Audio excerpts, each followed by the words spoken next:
Sometimes when we think about distance, it helps to begin with something small. Imagine a page on your desk, 2 points drawn far apart. When you fold the paper so they touch, the separation that once felt stubborn and absolute becomes gentle and brief. A straight path appears where none existed a moment before. In the language of physics, that little pencil hole through the folded sheet is how we picture a wormhole, an idea that suggests space and time might sometimes allow a shortcut, a quiet corridor between places that seem impossibly far. We don't need to decide, here at the beginning, whether such a corridor can truly exist or whether it can safely hold. It is enough to let the image rest in our minds, like a lantern left at the edge of a path we may or may not walk. The universe is kind to patient questions. If there is a way to cross great distances gently, we will find hints of it the way we find shoreline by listening for the hush of waves in the dark. For now, let us choose a nearer wonder, near, at least, by the scale of galaxies. We turn, slowly and without hurry, toward the soft brightness of Saturn. For many people, it is the planet that first taught wonder to the eye. A pale globe circled by rings, like a clock whose hands refuse to point, content to be beautiful and undecided. But it is not Saturn itself that asks for our attention tonight. It is a moon that travels with it, a world wrapped in an orange veil, a place where liquid gathers in basins and flows in rivers, where shores advance and retreat with the pace of seasons. It is called Titan. Titan looks familiar from far away, and unfamiliar up close. It wears a thick atmosphere that keeps secrets. Beneath that haze are lakes and seas, but not of water. Here the cold is deep, cold enough that methane and ethane relax into liquid, spreading across lowlands and filling quiet depressions, the way rainwater does on Earth. There are coastlines, channels, deltas. There are dunes that remember the wind. There is weather. If you stand in your mind at the edge of a wide, dim sea named Kraken Mare, you might notice first the silence. The surface is smoother than you expect. The sky has no blue, only a steady amber, as if sunset has chosen to linger for a very long time. We learned these things not by guessing, but by visiting carefully. A spacecraft named Cassini circled Saturn for years, listening with instruments that could feel through cloud and night. A small lander named Huygens released itself into Titan's air and drifted downward, letting the atmosphere speak through pressure and temperature, sending images as if pulling back a curtain just enough to understand the room beyond. From those patient observations came a picture, rivers not of water but of methane, feeding seas that breathe with the slow rhythm of the seasons, dunes made of ice grains dressed in organic dust, a climate that cycles like ours, but in a different alphabet of chemistry. When sunlight meets Titan's air, it writes with a different ink. Methane, so easily broken by light, persists there anyway, and that persistence invites a question we will carry with us. What replenishes it? Does Titan keep a storehouse beneath its ice, an ocean mixed with water and ammonia, that feeds the air above through slow movements and rare, cold eruptions? The answers unfold over long timescales, like winter becoming spring in a country near the poles. In the hours ahead, we will not rush. We will let Titan show us its map in a measured way, seas with names that sound like distant music, Kraken, Ligeia, Punga, shorelines traced by invisible hands and clouds that gather and release their burden with patience. From there, we will drift outward again, beyond Saturn's kingdom, to lights that began their journey when the universe was very young. We will learn how starlight stretches and how astronomers read that stretching as a measure of age and distance, like counting tree rings by touch. And when the night is deeper still, we will turn to time itself, how it flows differently for travellers and for those who remain, how gravity leans on its current, and why the idea of a folded page lingers in physics and in dreams. If all of this feels like a great deal to carry, you do not need to carry it alone. Let the ideas move at their own pace. Let images arrive and find their place. Somewhere between what we know and what we wonder about, the universe becomes a quiet teacher. And here at the start, one question is enough. If distance can sometimes be gentled by the right path, what other separations between cold and warmth, between then and now, might be calmed by understanding? We will walk slowly and see. We drift closer now, letting Saturn's gentle gravity guide us until its pale light fills the frame. The rings, those countless pieces of frozen dust and rock, move in silence, circling the planet like the minute hands of a clock that has forgotten urgency. Beyond those rings, Titan glows softly, wrapped in its own mystery. It is large, almost as wide as the planet Mercury, yet infinitely colder and more withdrawn. From a distance it looks smooth, calm, content to remain veiled. But every veil hides a landscape, and this one hides seas. Titan's atmosphere is thicker than any other moon's in the solar system. It is mostly nitrogen, with traces of methane that paint the sky in hues of orange. Sunlight barely reaches the surface. It is scattered and softened, turning everything into a quiet twilight. Under that dim light, seas of liquid methane and ethane reflect the amber glow. These are not metaphorical seas, but true bodies of liquid. Kraken Mare, Ligeia Mare, and Punga Mare, stretching wider than entire countries on Earth. If you could stand there, on the edge of Kraken Mare, you would see no horizon, only an expanse of dull orange merging into a darker haze. The air would press against you like a heavy blanket. Gravity would feel gentle, about 1/7 of Earth's pull, so your steps would be slow, floating. The temperature would be nearly minus 180 degrees Celsius. Every breath, if you could take one, would freeze without an oxygen mask. Yet the landscape itself would seem alive. Lakes shifting, rivers meandering, rain falling in slow motion. Cassini saw these things first from above. Over years of orbiting Saturn, it passed Titan again and again, watching sunlight move across the poles, tracing the changes of its seasons. Then, in 2005, Huygens entered the atmosphere and began its descent. Through the orange fog, its cameras caught the ghostly shapes of hills and channels carved by liquid. As it drifted down, it felt wind pushing softly, recorded pressure like that on a high mountain on Earth, and finally settled on a firm, icy plain, scattered with small pebbles of frozen hydrocarbon.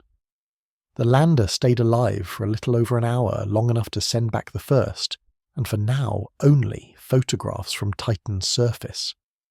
Those images told a story that science had guessed but never proven. Titan is not a static, frozen moon.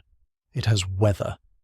Methane and ethane evaporate from the seas, form clouds, and fall again as rain. They carve channels that resemble river valleys, fill basins, and vanish into haze. It is, in its own chemistry, a living system, an echo of Earth's water cycle, rewritten in colder ink. But there was more to learn.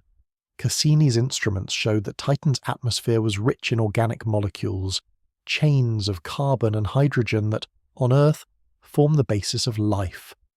Scientists began to wonder, if there is chemistry like this above, what might be happening below? Could there be a hidden ocean beneath Titan's crust, where water mixed with ammonia stays liquid under pressure? Could that unseen sea be feeding methane to the surface, replenishing what sunlight breaks apart? The questions grew quietly, like roots spreading in darkness. Every time Cassini passed, it looked again with radar, measuring gravity, tracing subtle shifts in Titan's shape. The data began to suggest that Titan's icy shell might float atop a deep, subsurface ocean. That ocean might convect slowly, moving heat and materials upward, sometimes enough to push methane through cracks, what we might call cryovolcanoes. Instead of molten rock, they would release cold slurries of water, ammonia, and methane into the air. No one has seen such an eruption directly, but there are hints, patterns in the landscape that look like flow channels, regions where the crust seems thinner, and differences in radar reflection that whisper of something active below. Even the composition of Titan's seas hints at an underground source. They are not uniform. Some are rich in methane, others in ethane, as if Titan itself keeps stirring the mixture from within. And still, everything happens slowly. On Titan, A drop of rain takes minutes to fall. A season lasts more than 7 Earth years. The planet's rotation and its orbit around Saturn stretch time into something gentle, deliberate. It is a world where change exists, but never hurries. If you listen carefully to Titan's rhythm, you might recognize a strange comfort. There is no sunlight strong enough to dazzle, no wind violent enough to roar. Everything, from rain to tide, moves as though the universe itself has turned down the volume. In that slowness, patterns emerge, the same cycles, the same chemistry, replayed endlessly. It is a reminder that life, wherever it may arise, begins not with speed, but with persistence. Perhaps that is Titan's quiet lesson, that even worlds colder than ice can hold stories of renewal. Beneath the stillness lies movement. Beneath the haze lies an ocean.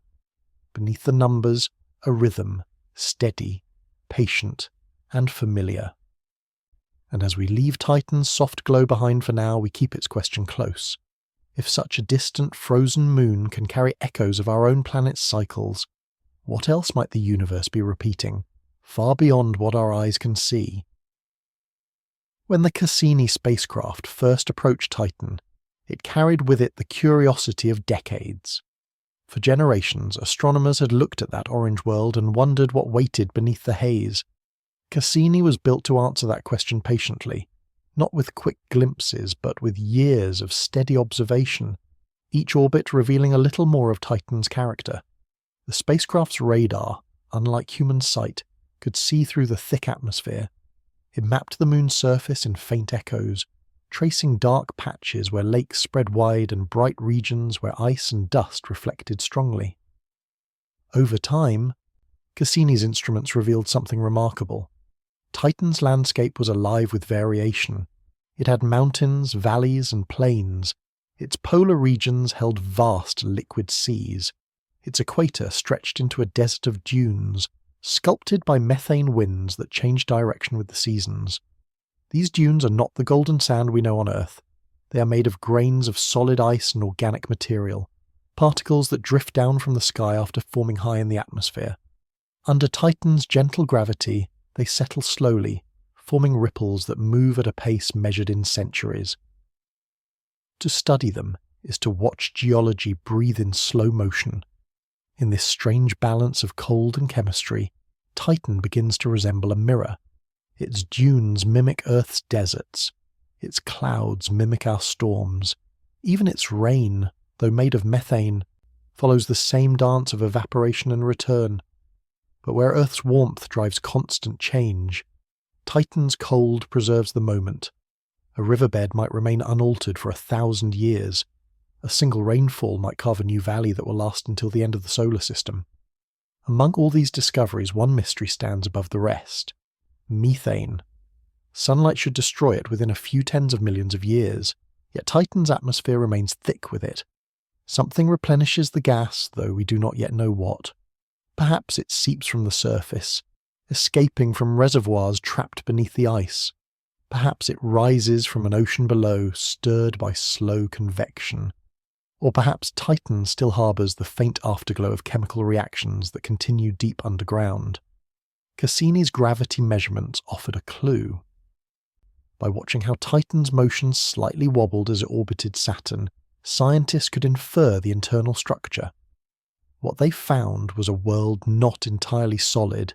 Its outer ice shell seemed to float on a layer of liquid, a global ocean buried tens of kilometers below.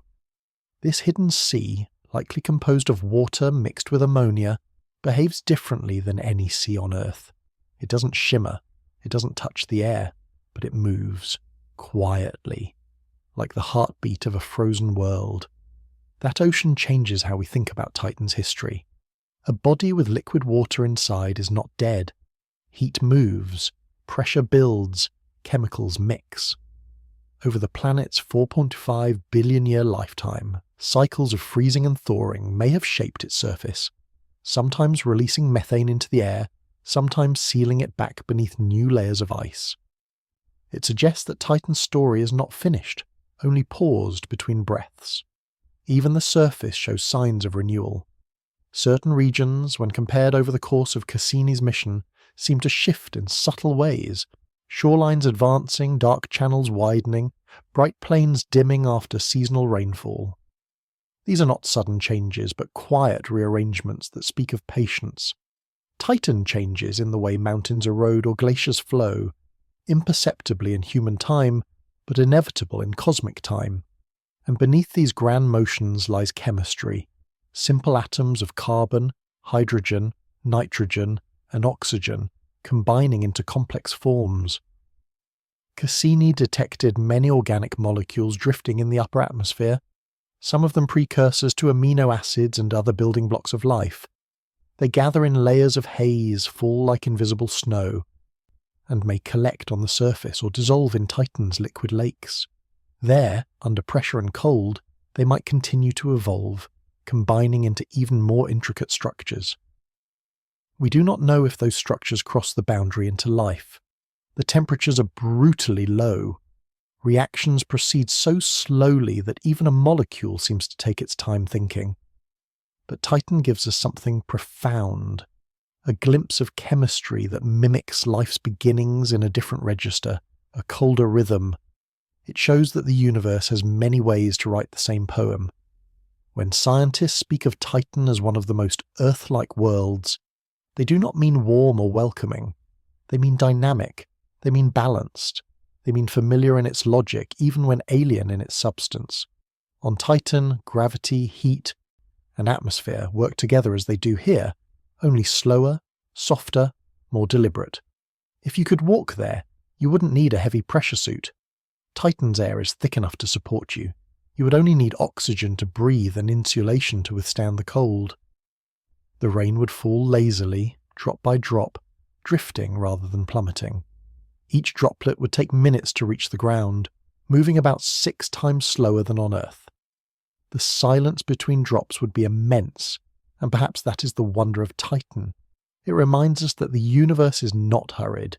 Even in the farthest corners, nature keeps its composure.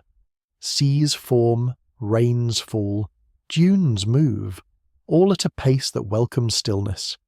In the end, Titan's strangeness becomes familiar, a mirror of our own planet seen through the calm lens of distance and time. When we next look up at Saturn's faint light in the night sky, we might think not of rings or storms, but of that quiet world beneath the haze, a moon where rain drifts, rivers freeze, and oceans whisper beneath miles of ice. It is a world that teaches patience, where every discovery feels like the slow turning of a page. And as we turn this page ourselves, we begin to understand that Titan's story, like the universe's, is not one of chaos or noise, but of persistence, rhythm, and quiet endurance. Cassini's work did not end with observation. It became a long meditation on time itself. Each orbit brought Titan into a different light, letting scientists watch the seasons unfold across decades. Because Saturn takes nearly 30 Earth years to circle the Sun, every season on Titan lasts over 7. When the spacecraft first arrived, the southern hemisphere was slowly falling into autumn. By the time Cassini completed its final mission, northern summer had begun. In those years, the lakes near the poles darkened and brightened, clouds migrated, and winds turned their direction, as if the whole world were breathing on a timescale far beyond human rhythm. In the data, subtle shifts revealed themselves. Some lakes vanished, others appeared where there had been none. The edges of seas changed shape, reminding us that even in that distant cold, the surface of a world can still move. On Earth, we speak of waves, tides, and currents, but on Titan these movements are more like whispers, measured in millimeters and centuries. Cassini's radar found the largest seas almost perfectly calm, their waves no higher than the width of a human finger. Only near the coast did the radar see slight roughness, suggesting the faint touch of wind or tide. When scientists compared those readings, they realized that Titan's lakes and seas behave much like Earth's in miniature. Rivers feed them, rain replenishes them, evaporation draws them away. Even the chemistry mirrors our oceans in an inverted way.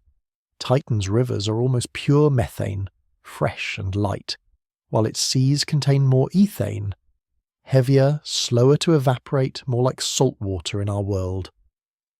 This delicate balance creates something extraordinary, a full, functioning liquid cycle, complete with clouds, precipitation, runoff, and evaporation. The only difference is temperature and the alphabet of molecules. To think of such a system operating hundreds of millions of kilometers from the sun is to feel both small and comforted.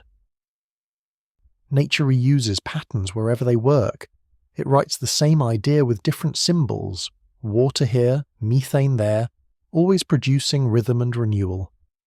This echo between worlds invites a quiet reflection. Perhaps the laws that shape planets are less about difference and more about translation. Titan, in that sense, is Earth retold in a colder language. But every mirror shows not only likeness, but mystery. Cassini's instruments kept finding signs that Titan's atmosphere should have lost its methane long ago. Sunlight breaks methane apart easily, scattering its fragments into other compounds that drift away. Yet, decade after decade, Titan's air remained thick. The only way that could happen is if something below the surface continually replaced it. Gravity readings, subtle changes in shape, and hints of surface composition began to paint a picture of a hidden ocean. Liquid water and ammonia sealed beneath a crust of ice. The possibility feels almost paradoxical. A frozen surface above, but a sea within.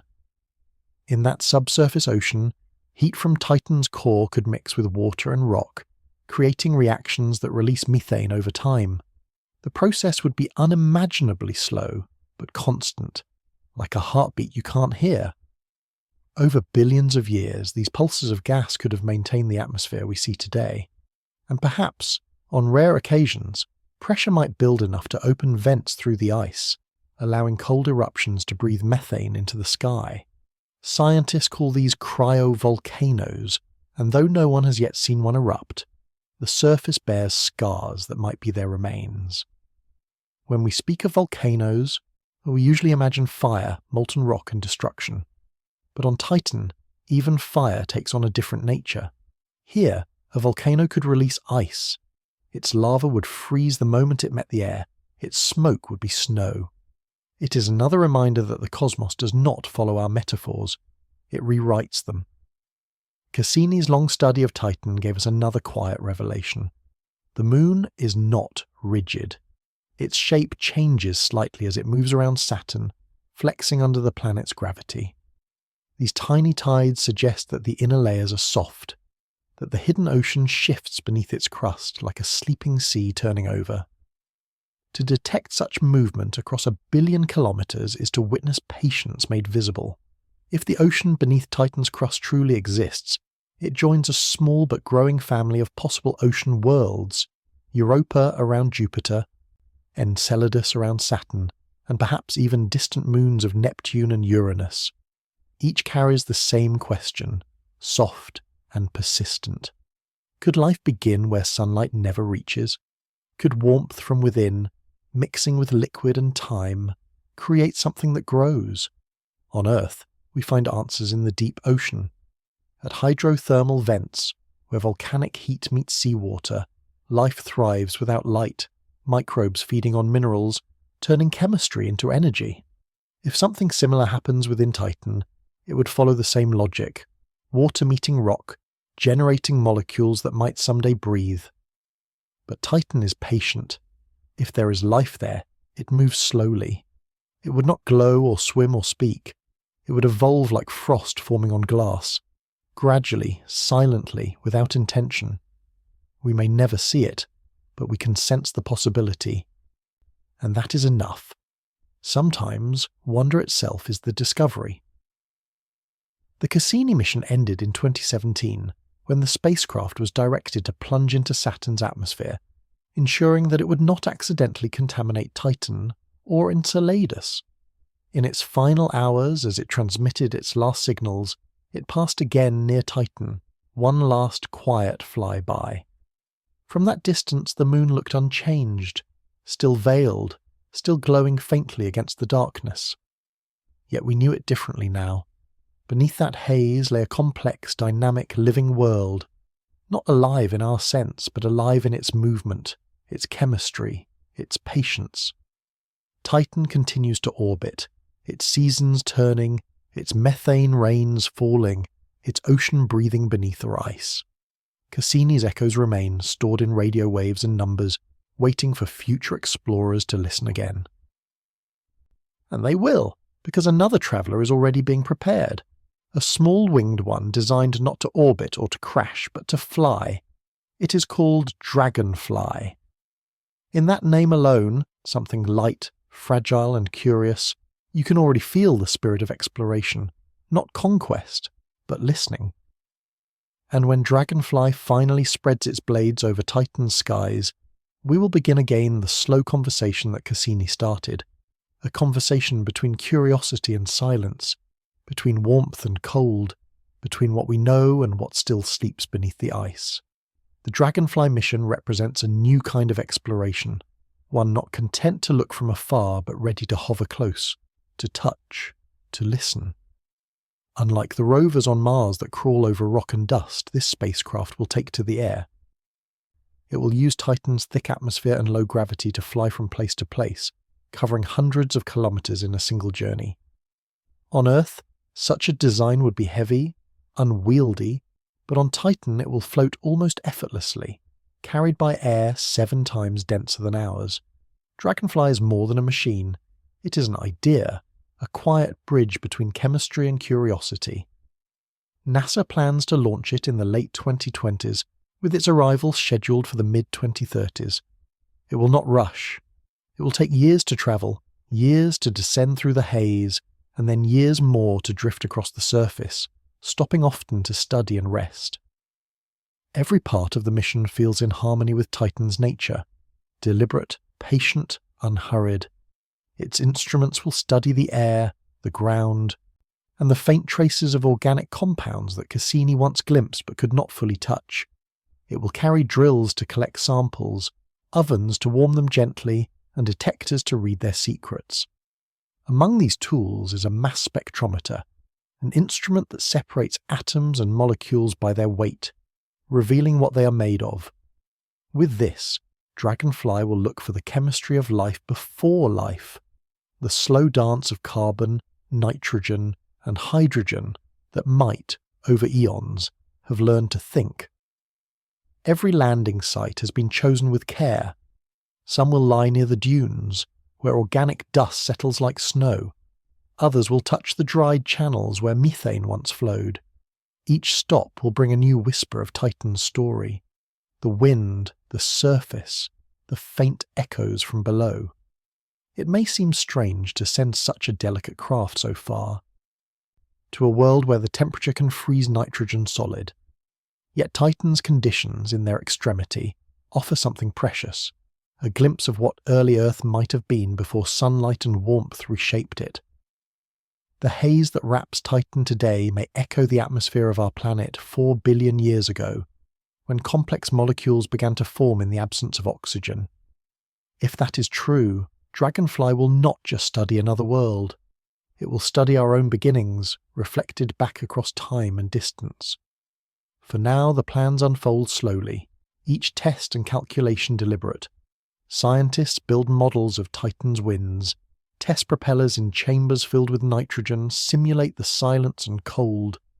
They know this mission is not a race. It is an act of patience, of respect for what cannot be rushed. Exploration, like evolution, moves at its own pace, and as we imagine Dragonfly gliding above Titan's surface, we can almost see what it might see. A landscape dimly lit, golden and muted, dotted with lakes that shimmer faintly under an orange sky. The air thick, the ground soft and smooth from ages of rain. The craft hovers, hums softly, and lands with the gentlest touch. It drills into the ground, vaporizes a grain of ice, and listens. In the hum of data returning home, we hear not just science, but reverence, the sound of humanity breathing carefully on another shore. This mission is not about finding life in the way we usually imagine it. There will be no fossils, no forests, no movement visible to the eye. What it seeks is subtler, patterns in molecules, relationships in atoms, the quiet logic that could one day give rise to thought. It is as though Titan is a book written in a language older than time, and Dragonfly is learning to read it, one page at a time. But while Dragonfly waits to begin its flight, the universe continues its own journey. Beyond Saturn's realm, beyond the cold and the clouds, light from ancient stars travels endlessly toward us. It is older than Titan, older than Earth, older than any memory we possess. Some of this light has been travelling for more than 13 billion years. To see it is to look back to the dawn of everything, to the moment when galaxies were young and the first stars were still waking. And so our gaze shifts once again, from Titan's still lakes to the farthest reaches of the cosmos. There, where darkness began to shine, we find new questions waiting for us. What were those first galaxies like? How did they form so soon after the birth of the universe, and what do their faint lights tell us about our own beginnings? In recent years, we have built a window large enough to see them, the James Webb Space Telescope. With it, astronomers have traced the oldest light, measuring how far it has stretched as the universe expands. This stretching, called redshift, turns ancient blue starlight into the deep red of memory. When we measure it, we're not just looking outward, but backward, seeing the universe as it was billions of years ago. Through Webb's mirrors, we see galaxies as small as sparks, yet within them, the first suns burn brightly. They are young, raw, unfinished. Their shapes twist and merge, their colours faint, their light dimmed by time, and yet each one is a beginning, a seed from which every star, every planet, every molecule of our world will someday descend. The story of Titan is a story of cycles and patience. The story of the early universe is one of emergence and expansion. Both, in their own way, speak of creation. One is slow and cold, the other hot and sudden. But together they remind us of something simple and immense, that time, no matter its speed, is always making something new. And as we continue to listen to Titan's methane rains, to the first galaxy's red light, we find ourselves between them, creatures of warmth, floating in the middle distance, small and curious, suspended between two infinities, the very near and the very far. When we gaze through the James Webb Space Telescope, what we are really seeing is memory, light that began its journey before our world had oceans, before even Titan had frozen into the quiet moon we know today. Each faint speck in the image is a galaxy, an island of stars so far away that its light has been stretched by the expanding fabric of the universe. Astronomers call this stretching redshift. The greater the redshift, the older the light. When the telescope captures a galaxy with a redshift of 10 or 11, it means the light left that galaxy more than 13 billion years ago, when the universe itself was less than 500 million years old. That light has crossed time, not just space, carrying whispers of the first dawn. It is difficult to comprehend what we are seeing. These galaxies are small, so small that thousands could fit inside the span of our own Milky Way. Yet within them, something astonishing is happening. The birth of the first stars. Clouds of hydrogen and helium collapse under gravity, igniting for the first time, bringing light to a cosmos that had been dark for hundreds of millions of years. Each of those first stars burned hot and brief, scattering heavier elements, carbon, oxygen, nitrogen, into the space around them. Those elements someday would form planets, oceans, and living things. When we look at those early galaxies, we are not only looking back in time, we are looking at the ancestors of everything familiar.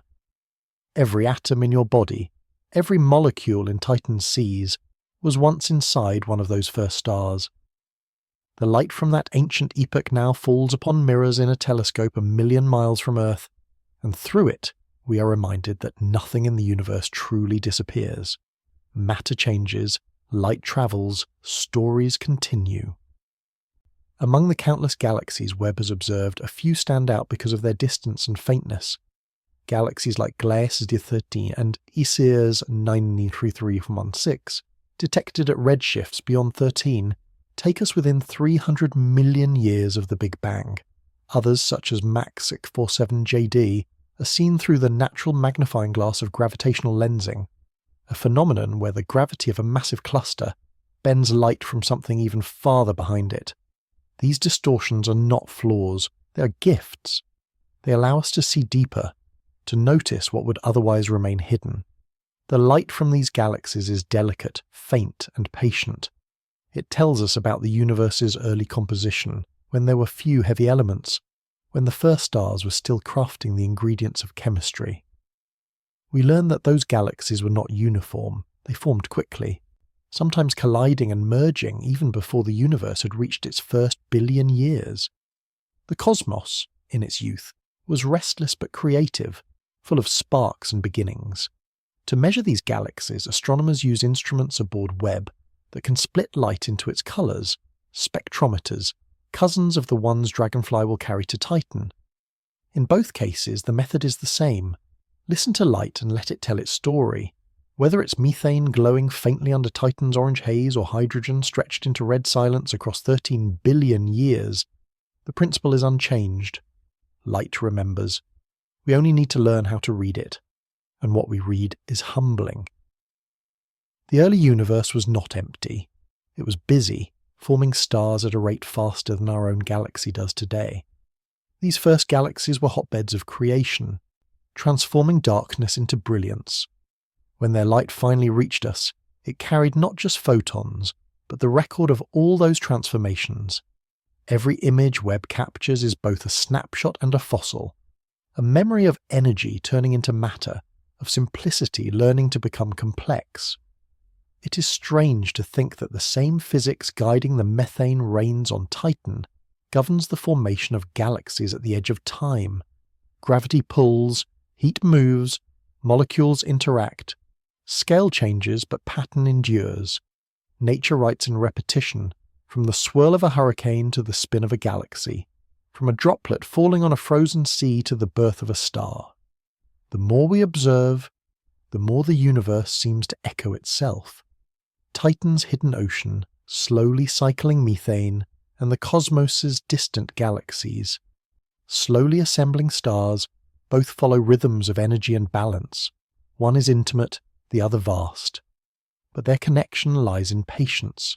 Change is never wasted. Time is never still. If we could stand on Titan's shore under its dim orange sky, and somehow look up with eyes that could pierce the haze, we would see the same stars that now shine through Webb's mirrors. Their light would shimmer faintly, filtered by an atmosphere so thick it turns starlight into a blur. Yet above that blur lies infinity, the same infinity that watched the first galaxies ignite. In a sense, Titan and the early universe are reflections of one another, both ancient, both wrapped in cloud, both holding secrets beneath their surfaces. The telescope and the probe, one reaching outward, the other landing inward, are two halves of the same human instinct, to listen to the quietest places and learn what they have to say. And perhaps, if we listen long enough, we will come to understand that science itself is not the opposite of wonder, it is its continuation. Because even now, with all our instruments and theories, we have only begun to glimpse the story. The universe still has more pages to turn. And somewhere, between the hush of Titan's methane rain and the faint red glow of the oldest galaxies, another page is waiting, still blank, still quiet, still full of possibility. To peer into those earliest galaxies is to enter a time when order had not yet settled, when gravity and light were still negotiating their first partnerships. The James Webb Space Telescope, with its golden mirrors unfolded like a flower in darkness, was built to see that dawn, not with eyes of wonder alone, but with the patience of measurement. It looks not for beauty, though beauty is all it finds. It looks for patterns, for structure in the chaos. In the faintest light Webb receives, astronomers recognize clues to an infant universe. The starlight carries signatures of hydrogen, helium, and traces of the first metals. the products of fusion within those newborn suns. By studying this light, they can tell how fast stars formed, how galaxies merged, how gravity sculpted matter into the shapes we now call home. It is a kind of archaeology, but of time itself. Each photon that reaches Webb is a fragment of an ancient moment, travelling unbroken across billions of years. Some of the galaxies Webb has revealed, like the one known as Glass's 12, appear far more mature than theory once predicted. In cosmic terms, they should still be fragile, disordered, just beginning to gather shape. Yet they seem already structured, their stars burning with surprising intensity. This suggests that the universe learned quickly. It wasted no time. Within a few 100 million years, it had already begun to build complex systems of light and gravity. What astonishes astronomers is not only how these galaxies formed, but how quickly they enrich their surroundings. Each supernova, each dying star, scattered heavy elements into the void, preparing the way for future worlds. In that sense, every explosion was an act of generosity, seeding the cosmos with material that would someday become oceans, mountains, and living hands to hold telescopes. When we consider such distances and timescales, our own world feels impossibly small. Yet that smallness is its gift. We are close enough to the quiet, to the slow rain on Titan, to the hum of our atmosphere, to listen. From here, we can watch the vast and the intimate in the same breath. The telescope gathers light from galaxies that no longer exist as they were. The probe gathers dust from a moon where sunlight can barely reach. Both acts are the same, to seek connection in the dark. Each galaxy Webb studies becomes a mirror of our own Milky Way's youth. Billions of years ago, our galaxy too was a swarm of collisions and flame, drawing smaller galaxies into itself, forming arms of stars that spiral like frozen waves. When we look at those ancient systems, we see our own past unfolding. And in that past lies the story of everything familiar, the sun, the earth, Titan, the breath that carries these words. It is comforting to think that the elements now frozen in Titan's lakes were once the dust of early stars, that the same carbon that glows faintly in distant galaxies now traces the edge of your fingerprints, that in every cell, in every thought, the universe remembers its own beginnings. The Webb telescope, like Cassini before it, has turned curiosity into continuity. One looks inward at the small and cold, the other outward at the immense and hot. Yet both serve the same gentle truth, that to study the universe is to study ourselves. The methane rain and the first starlight are written in the same alphabet of atoms. Between them lies all of history, every experiment, every dream, every quiet night spent wondering why the sky is so vast. Perhaps that is what makes these discoveries feel so peaceful, despite their scale. They do not threaten our place, they deepen it. The more we see, the more connected we become. The early galaxies teach us that even chaos has rhythm. Titan teaches us that even stillness can move, and together they remind us that time is not a straight line, but a gentle current, a flow that carries every molecule, every thought, every light beam forward in its own tempo. When scientists study those ancient galaxies, they do more than record redshifts and masses. They listen for tone, for how the early universe sounded when it first began to hum with stars. Some call it the cosmic background, a faint afterglow left from creation itself. It fills all space, constant and low, like the deep breath between heartbeats. Titan too has its background, winds that never stop, whispering across dunes of ice, carrying particles from one pole to the other. The rhythm is slower, but the song is the same. If we could hear both at once, the hum of the universe and the sigh of Titan, they might blend into a single note. A quiet, endless reminder that everything, from galaxies to raindrops, participates in the same unfolding. And so, as Webb continues to trace the first light, and as Dragonfly prepares to chase shadows across a frozen world, we find ourselves between them, small observers of a great continuity.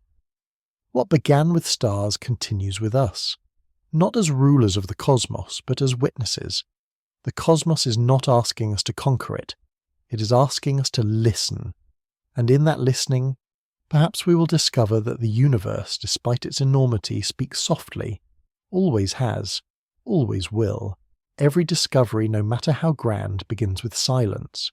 Before the first galaxy formed, before any star burned or planet cooled, there was a quiet so complete that it contained the promise of everything. Physicists call that moment the recombination era, when the universe cooled enough for light to finally travel freely, for the first atoms to hold together. From that stillness came the faint afterglow we now call the cosmic microwave background. It is everywhere, in every direction, a soft radiation that hums just above absolute zero. It is the universe's oldest memory, a lullaby from its own childhood. We listen to that radiation now with instruments far more sensitive than human ears.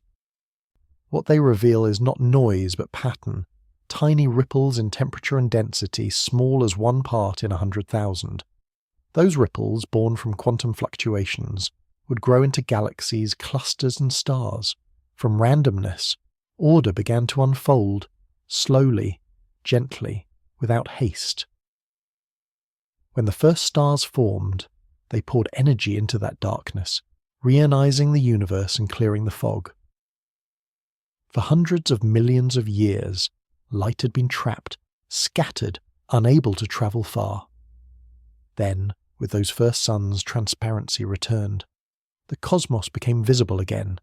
Every night sky we know, every glimmer, every constellation, traces its ancestry to that reawakening. There is something deeply human in this story, a darkness that gives way to light, a quiet that learns how to speak. We are not separate from that story. The atoms in our breath were forged in those early furnaces.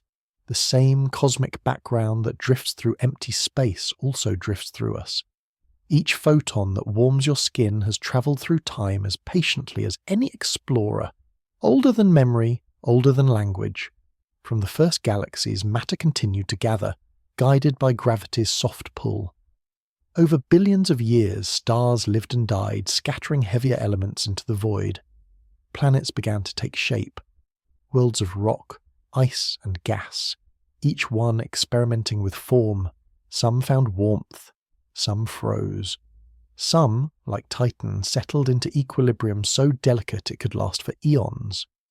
Others, like Earth, found just the right distance, just the right temperature, just the right atmosphere to let chemistry learn complexity. And within that complexity, awareness arose, a brief flicker, a consciousness that could look back and ask where it came from. That question alone, fragile as it is, binds us to the stars. For when we ask it, we are doing what the universe has always done, examining itself. The James Webb Telescope and the coming Dragonfly mission may seem like opposites. One fixed in deep space, looking outward to the dawn of time, the other descending into the thick air of a moon, looking inward at the chemistry of life's prelude. Yet they belong to the same gesture, the same long breath of curiosity. Both are acts of listening, one to the oldest light, the other to the faintest molecules. Both search for continuity between what once was and what might be again. In the grand stillness of space, we have discovered that time itself behaves like an ocean, deep, slow, and filled with invisible currents. On Titan, methane rains and evaporates in a cycle that takes years. In the universe, hydrogen and helium condense and explode in cycles that take billions. Both are expressions of the same rhythm, the same quiet law of repetition that holds galaxies together and carves riverbeds on distant moons.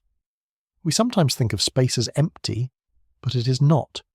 Even the darkest void is filled with faint light, drifting dust, and the pull of gravity that connects everything to everything else. Nothing is lost. The warmth from your hand, the light from a distant star, the whisper of a methane storm, all of it moves through the same fabric. If we could see that fabric, if it were visible, it might look like waves overlapping, a billion patterns of movement layered upon one another. The orbit of Titan around Saturn, the pull of Saturn around the Sun, the turn of the Milky Way's spiral arms, the expansion of space itself, each motion part of something larger, none of them truly ending.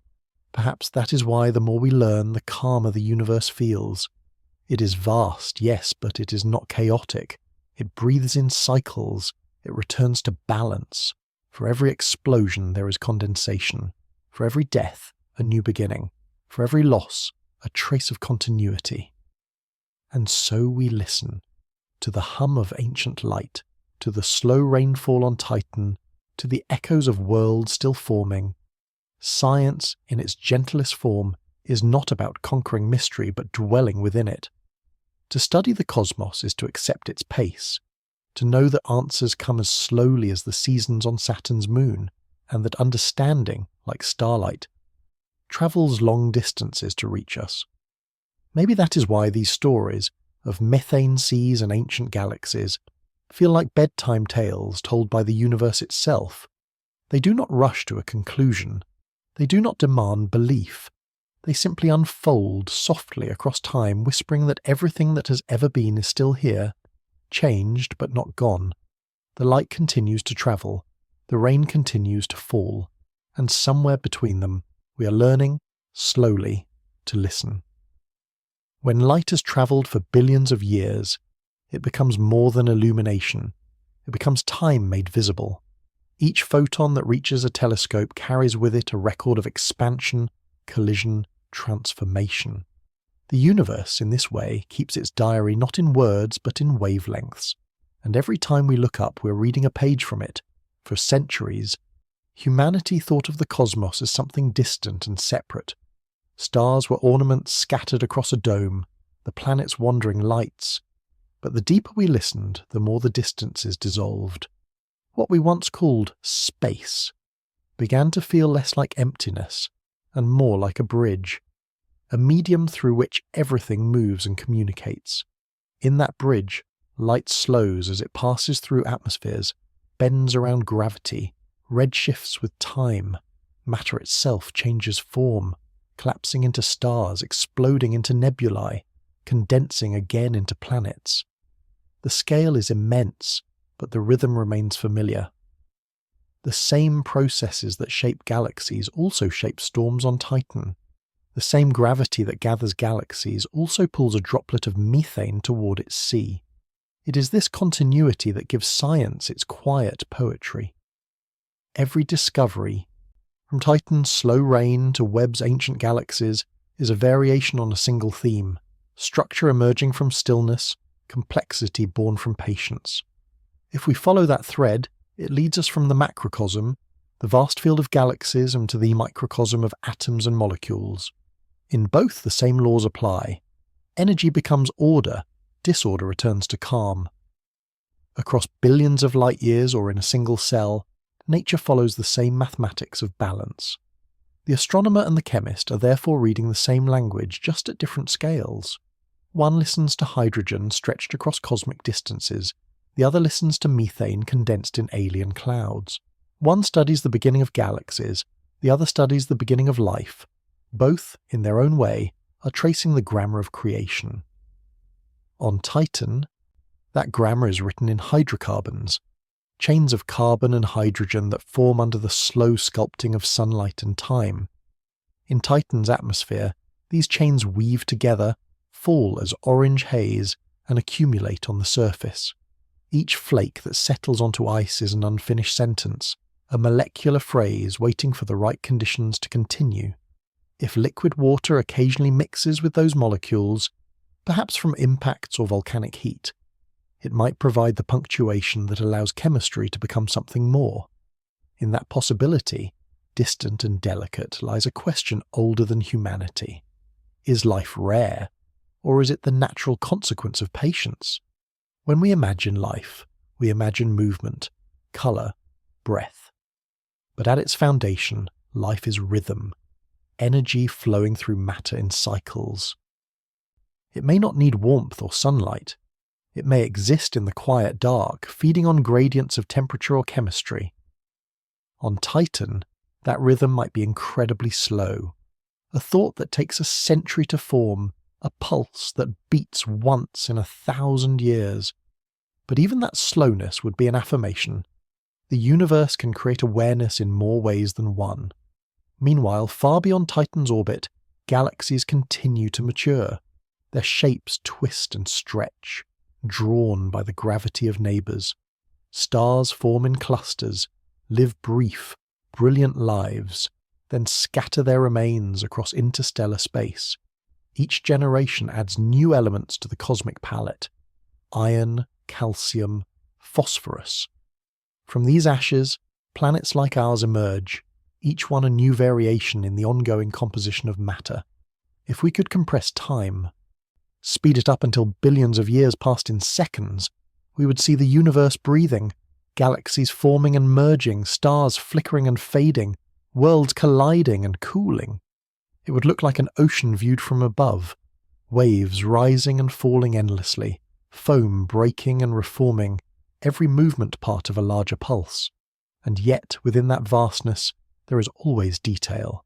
The physics of a collapsing star are echoed in the physics of a raindrop falling on Titan. Both are governed by the same constants, the same equations. The difference is scale, the sameness is law. Perhaps this is what connects all exploration, the belief that understanding one small thing truly can illuminate the whole. Cassini's data on Titan's lakes is not separate from Webb's data on galaxies. Both feed into the same story of how matter behaves, how energy moves, how order emerges from silence. The more we uncover, the more the universe feels not like a machine but like a conversation, ancient, ongoing, and infinitely patient. Titan's seas answer the stars' first light with their own reflection. The hum of the cosmic background resonates faintly with the sigh of methane wind. The two ends of existence, the beginning and the present, meet somewhere in that resonance, as though the cosmos is humming softly to itself. And in that hum, if we listen long enough, we might hear our own origin. Not as a single event, but as an unfolding, a long, quiet evolution from light to atom, from atom to molecule, from molecule to mind. We are not apart from that sequence, we are its continuation. That is the quiet truth hidden inside all this data. All these instruments orbiting and observing. Every image, every measurement, every byte of information is the universe describing itself to itself, patiently, precisely, without haste. And perhaps that is what the cosmos has been doing since the beginning, not rushing toward an end, but practicing awareness, slowly learning to see through us. Sometimes, when astronomers describe the universe, their words resemble the language of memory. They speak of ancient light, of relic radiation, of fossils made of energy. These are scientific terms, but beneath them lies something deeply human, the instinct to remember. Every measurement we make, every photon we capture, is a way of keeping a record of what once was, of not letting time erase its own beginnings. In that sense, the universe itself may be the most patient archivist. It preserves the past not in books or stone, but in motion. The orbit of every planet is a repetition of its formation. The spin of every galaxy is a trace of its birth. Even the slow rain on Titan is, in a way, a continuation of the chemistry that began billions of years ago when the first stars seeded the cosmos with carbon. Nothing vanishes completely. It only changes form, finds a quieter way to exist. The same laws that govern distant galaxies also shape the air around us. The same patterns that move dust between stars move water between ocean and sky. When we look through a telescope, we are not stepping away from home. We are looking deeper into its roots. Science often feels vast, but its discoveries always lead inward. We learn about the beginning of the universe, and we find reflections of our own fragility. We study Titan's frozen lakes, and we glimpse the possibility of another kind of life, built on patience rather than speed.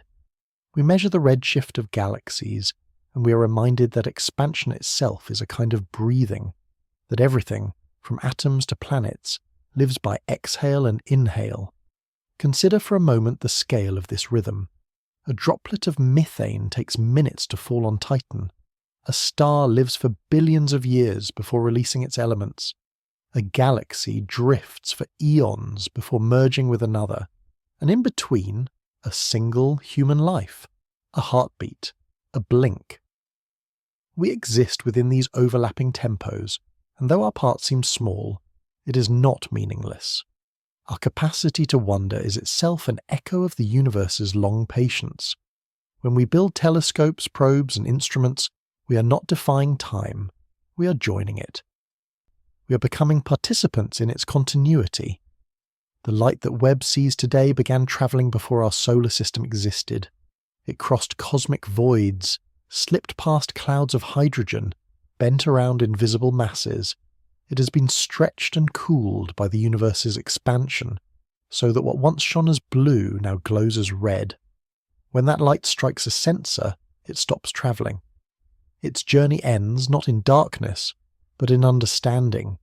And through that understanding, the universe sees itself again, reflected in the mind that perceives it. In this way, awareness becomes another form of light.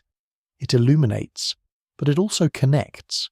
It does not destroy mystery, it deepens it. The more we learn, the gentler our questions become. We no longer ask whether we are alone, but in how many ways life might learn to express itself. We no longer demand certainty, but seek rhythm, the flow between knowing and not knowing, between observation and imagination. When Dragonfly lands on Titan, it will bring this same humility. It will not search for grand signs or loud miracles. It will listen to dust, to wind, to temperature, to the small details that compose a world. Every data point will be a note in Titan's quiet symphony. Methane condensing, rain drifting, dunes shifting. And perhaps in that music we will hear a familiar chord, one that resonates with oceans on Earth, with the clouds above our own sky. Meanwhile, the James Webb Telescope will continue to drift in its cold orbit, pointed at the deep past, gathering photons from the universe's first fires. Titan and Webb, one listening downward, one looking outward, will work together without ever meeting. Their discoveries will merge not in space, but in understanding. Together they will trace the full arc of creation, from the first light to the chemistry of potential life, and somewhere between them, between the galaxies and the droplets, between expansion and stillness, is us, tiny, conscious, curious, a brief flicker of awareness, standing on a warm planet and wondering about cold ones, about beginnings and endings, about the meaning of it all. If there is one message written into the fabric of the cosmos, it might be this: that patience and curiosity are not opposites, but companions. That life, in whatever form it takes, is what happens when the universe pauses long enough to notice itself. So we pause too, we listen. We let the slow hum of existence settle around us. The rain continues to fall on Titan. The light continues to travel from ancient galaxies, and the universe, ever so quietly, continues to remember. If you were to stand at the edge of Titan's Kraken Mare, though no human yet has, you would find yourself in a place both utterly alien and strangely familiar. The horizon would stretch endlessly, its curve softened by haze. The air would be thick and golden, so dense that each breath of wind would feel like a slow, invisible wave. Above you the sun would be no brighter than a pale star, and Saturn would loom faintly behind the clouds, a ghost of rings and distance. You would hear almost nothing. Only the faint, slow hiss of methane rain touching the surface, a sound like sand falling on snow, every droplet descending as if reluctant to arrive, shaped by gravity gentler than Earth's. It is in this silence that Dragonfly will one day hum. Its rotors will cut softly through Titan's air, its instruments open to the chemistry of the world below. It will not hurry. It will move like the place it studies, patient, precise, unafraid of slowness. On each stop it will drill into frozen grains, warm them gently, and listen to their whisper as they vaporize. It will read their atomic patterns, measure their molecular music, and send that quiet song back across more than 1 billion kilometers of space to Earth. Each transmission will take about 75 minutes to arrive, not long by cosmic standards, yet long enough to remind us how vast distance truly is. There is something poetic in that delay, a message from a world where time itself moves slower, returning home through silence. Every signal will be a small thread in a tapestry billions of years in the making, from the universe's first light to Titan's present reign, to us waiting to listen. Dragonfly's findings will help us understand the chemistry of origin, not just how molecules form, but how they persist, how they endure under conditions so different from our own. On Earth, warmth accelerates reaction. On Titan, cold preserves possibility. The processes are frozen, paused mid-thought, allowing us to study creation in slow motion. Meanwhile, far beyond Titan's orbit, the James Webb Space Telescope continues its gaze toward the edge of time. Each image it captures adds another chapter to the same story Dragonfly is reading, one about transformation, one about how light and matter cooperate to build complexity. Titan shows us the middle of that story, a chemistry waiting for spark. Webb shows us its beginning, the furnaces that forge the elements, and between them lies a bridge, invisible but continuous, connecting the very first dawn to the possibility of life beneath an orange sky. Both missions remind us that progress in science is not measured by speed, but by depth of attention. Webb stares at a single patch of sky for hours, even days, collecting the faintest photons. Dragonfly will hover in the same way, staying still above a dune, above a dried channel, letting every particle of data drift into its instruments. In this shared patience, both telescopes, one of light, one of molecules, echo the same truth. Discovery is not an act of conquest, but of listening. And what they will both listen to, in the end, is change. The change that built galaxies, the change that carved Titan's rivers, the change that allows atoms to rearrange themselves into awareness. It is easy to think of time as something that passes, but perhaps time is something that accumulates, each moment layering upon the next, thick as Titan's atmosphere, translucent but full of memory. When Webb sees an ancient galaxy, it sees time condensed into colour. When Dragonfly touches a grain of frozen methane, it touches time condensed into form. Both remind us that every particle holds a story, and that to study anything deeply enough is to study everything at once. Someday, perhaps decades from now, Dragonfly will fall silent, its batteries will fade, its instruments freeze, and its rotors will no longer turn. But its data, those quiet transmissions of chemistry and wind, will continue to travel through our collective understanding. It will have added a new layer to the universe's self-portrait, a single page in an unending book. And maybe, when that happens, another generation of listeners will look at Titan the way we look at the first galaxies, as a memory preserved in data, a story of patience and curiosity. They will study what we have learned and with instruments yet unimagined listen again, more carefully, more quietly, more deeply. For in the end, this is what the universe seems to ask of us: to slow down, to observe, to honour the rhythm that moves through all things. Whether in a droplet of methane or a distant supernova, that rhythm persists, steady, cyclical, gentle. The universe is not a machine of chaos. It is a patient work of art. Its brushstrokes are gravity and light, its canvas infinite, its pace deliberate. And we, small and brief as we are, have somehow become aware enough to watch it paint. So we watch, we record, we remember. And somewhere, between Titan's calm horizon and the earlier starlight still travelling toward us, the story continues, quietly, endlessly, and always in motion. When we speak of exploration, it is tempting to imagine movement, rockets leaving the ground, telescopes turning, data flowing. But perhaps the truest form of exploration is stillness, the kind that lets a question ripen, the kind that allows discovery to approach rather than be chased. Both Dragonfly and Webb embody this quiet approach, one hovering, one gazing, each waiting for the universe to reveal what it wishes to share. In that stillness, a pattern becomes visible. The cosmos speaks in repetition. Atoms form and reform. Stars live, die, and are reborn. Planets circle endlessly, never tiring of their dance. Rain falls, evaporates, and falls again, even on worlds made of methane. We begin to realize that creation is not an event, but a habit of the universe.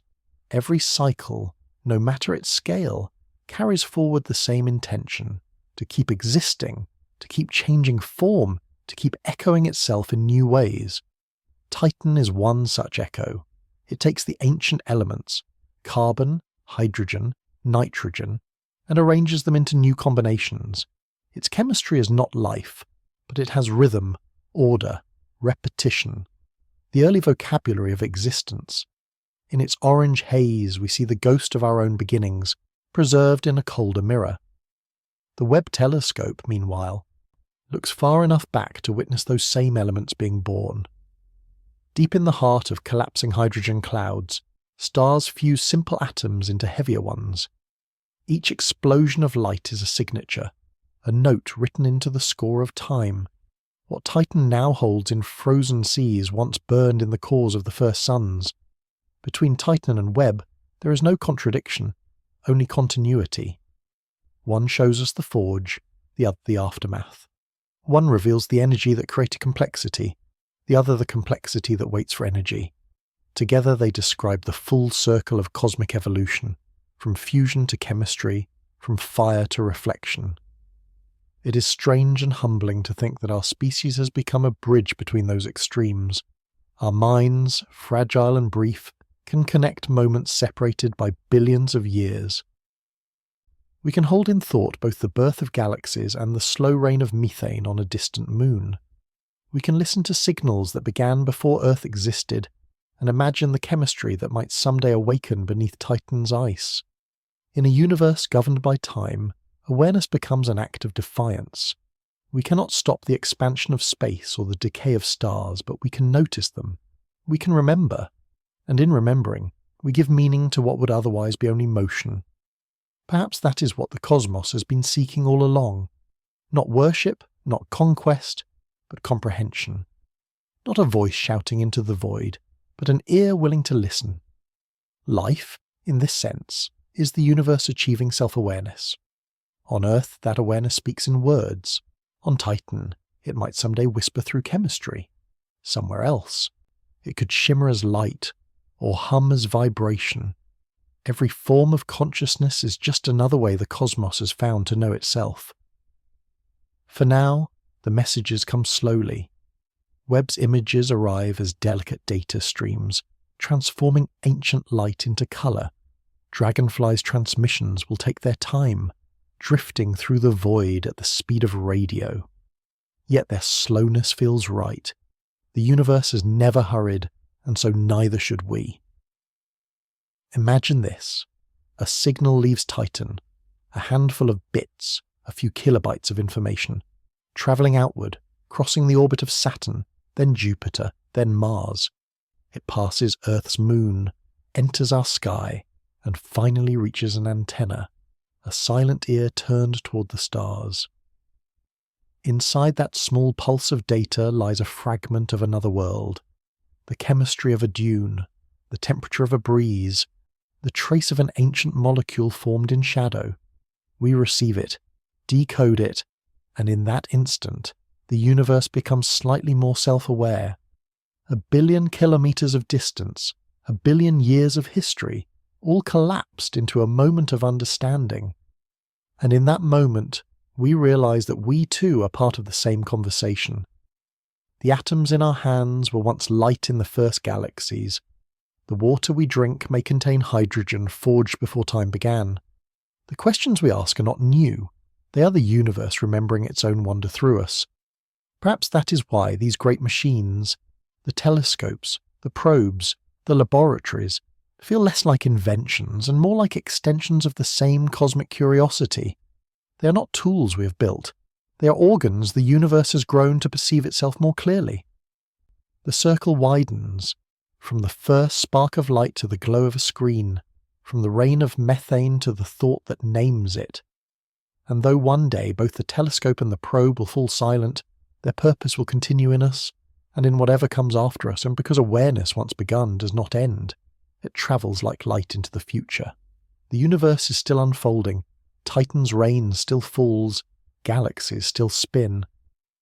And somewhere, in the space between, a listener, perhaps you, perhaps another, continues to hear the quiet rhythm that has always been there. Not the roar of creation, not the thunder of stars, but the steady, endless whisper that says, I am still here. If you could quiet every sound on Earth, the wind, the waves, the hum of machines, you would still hear something faint, something constant. It is not a sound you can catch with your ears, but your very atoms are aware of it. The echo of the Big Bang still moves through you, through every planet, every moon, every grain of dust suspended in light.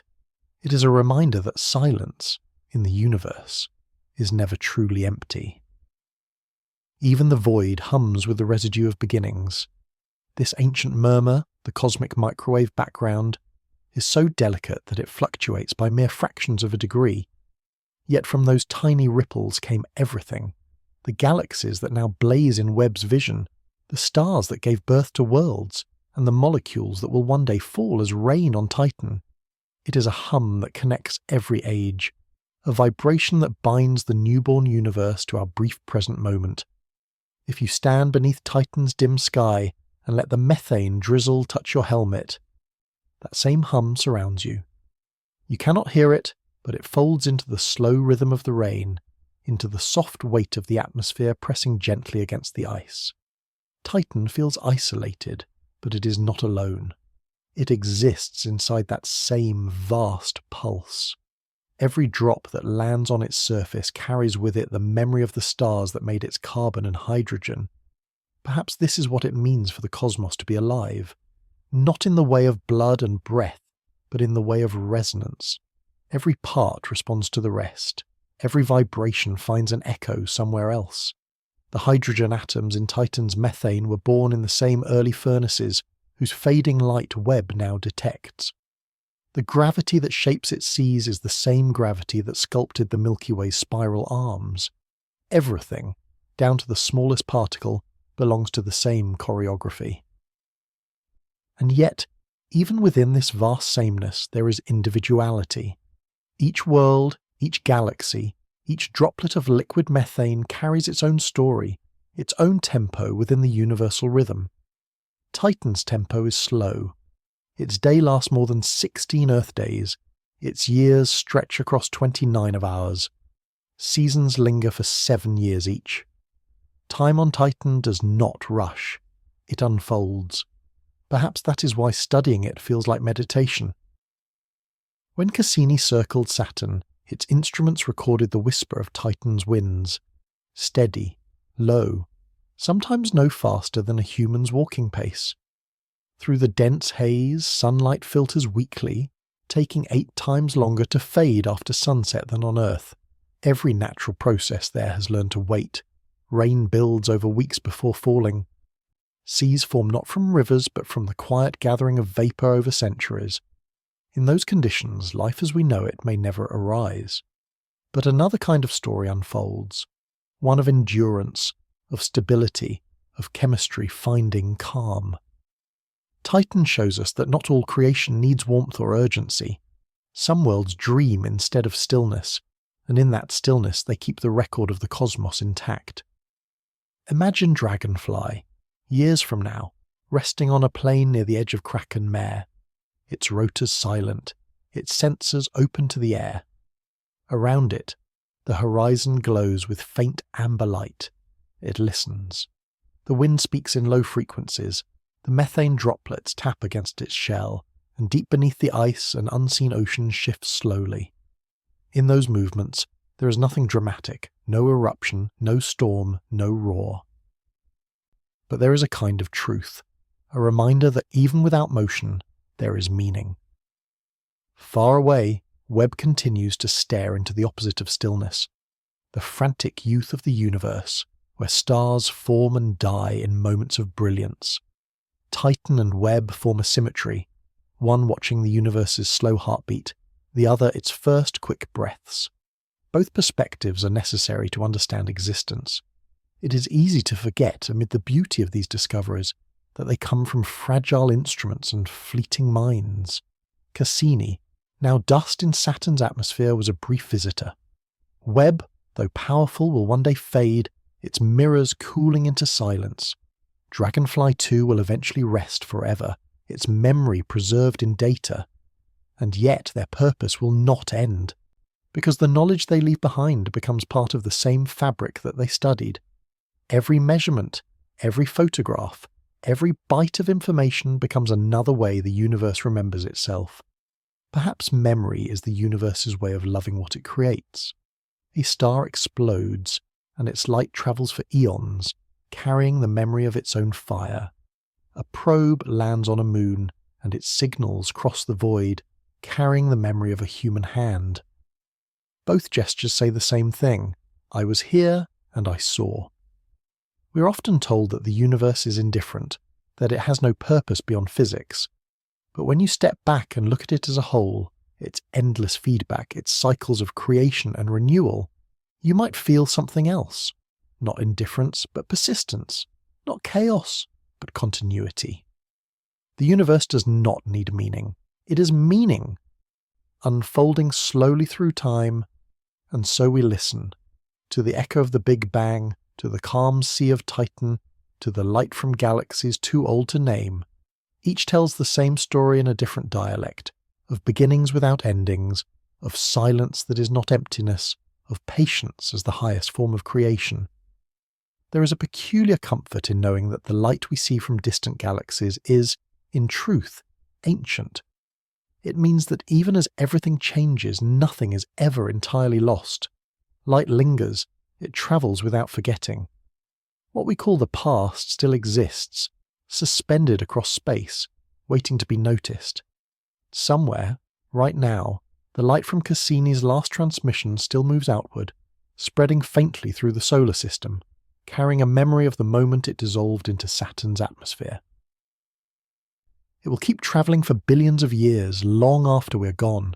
That light, encoded with the final heartbeat of a human machine, will cross constellations and pass between stars, a tiny, eternal record that once, in one small corner of the cosmos, consciousness reached out and listened. If you think of it this way, every act of exploration becomes a form of preservation.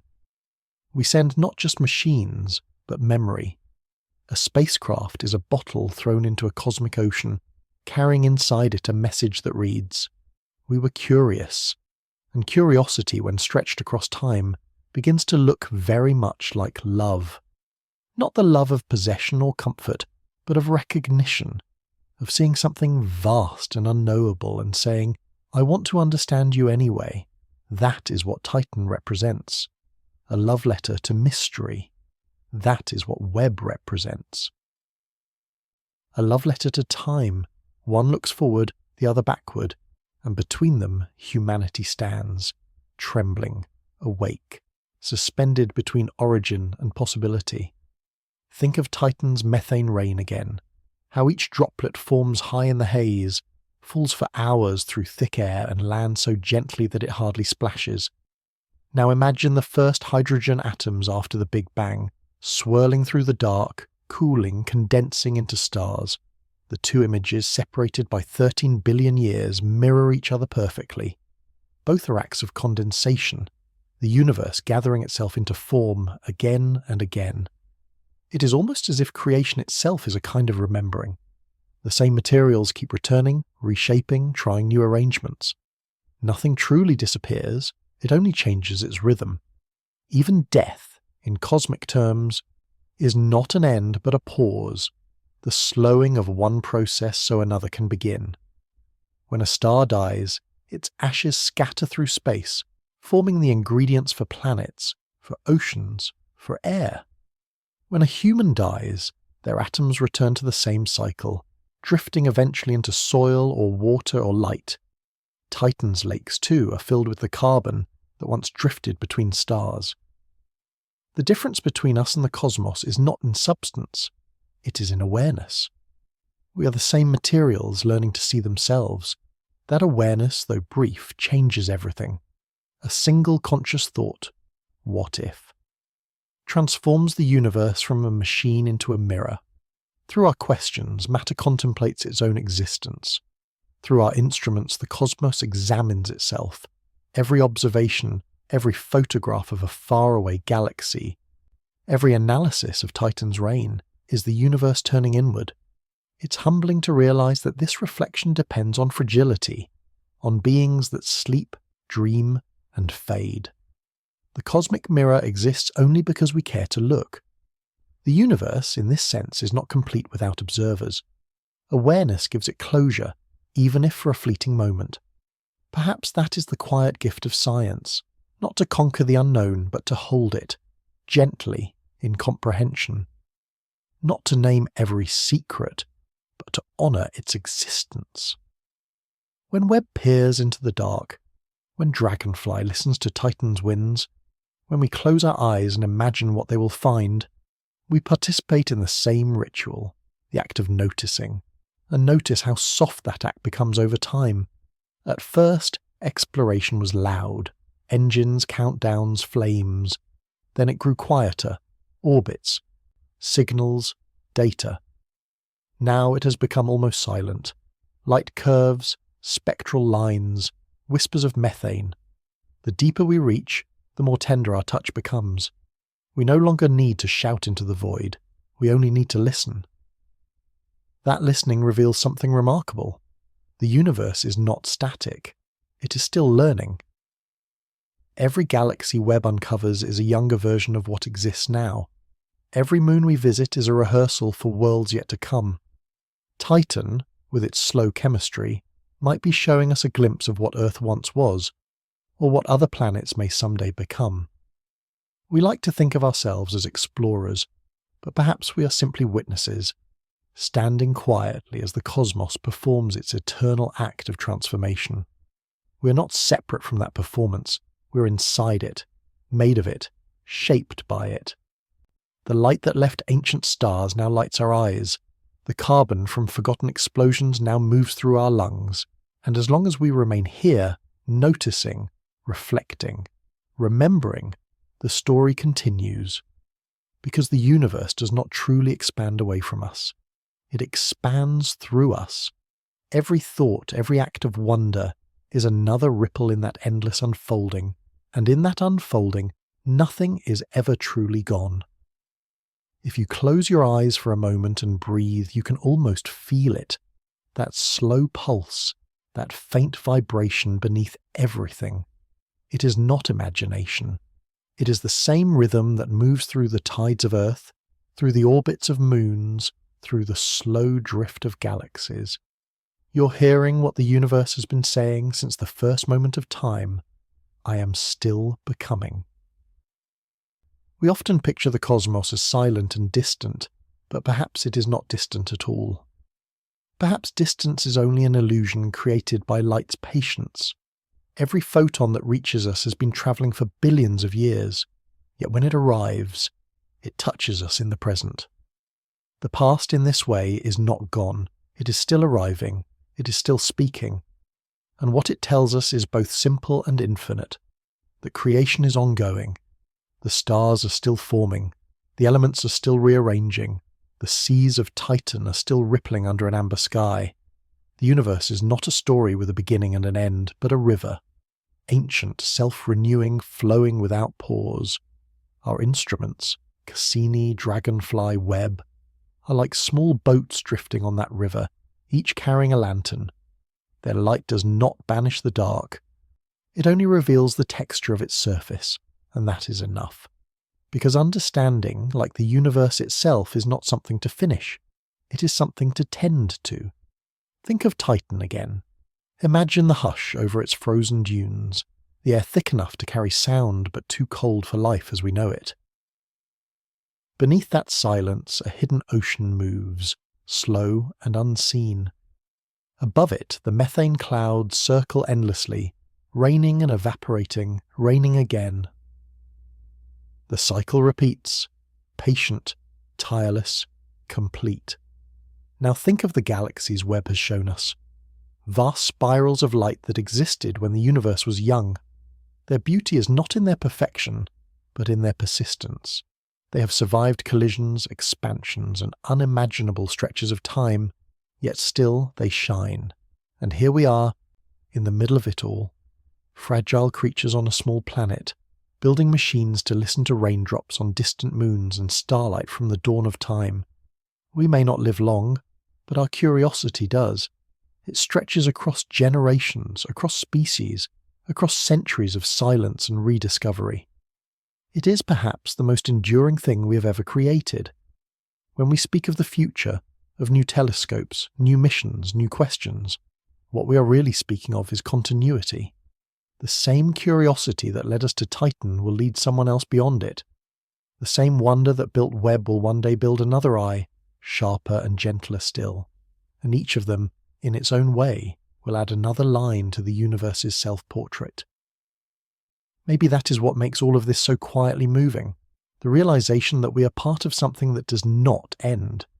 Our time here is brief, but the story we belong to is eternal. We do not own the universe, we participate in its unfolding.